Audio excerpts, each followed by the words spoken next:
3-4টা নির্বাচন দেখেন, একটু বলেন না। যারা একটু বয়স্ক আছেন নির্বাচন দেখেছেন, 91 দেখেছেন না আপনারা? আপনারা 96 নির্বাচন দেখেন নাই, 2001-এর নির্বাচন দেখেন নাই, 2008-এর নির্বাচন দেখেন নাই।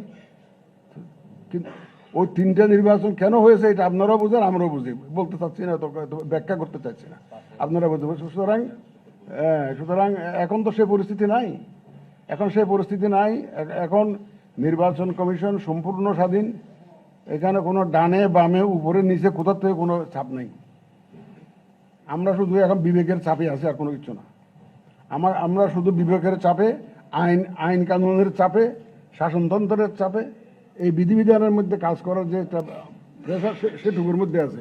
অন্য কোনো বহি শক্তির কোনো চাপ আমাদের উপরে নাই, যেটা আগের কমিশনের উপরে, 3টা কমিশনের উপর ছিল। এখন 3টা ইলেকশন ওই জন্যও হয়েছে। কিন্তু আপনারা যখনই 3টা ইলেকশনের কথা বলেন, একটু দয়া করে আগের ইলেকশনগুলোর দিকে যাবেন।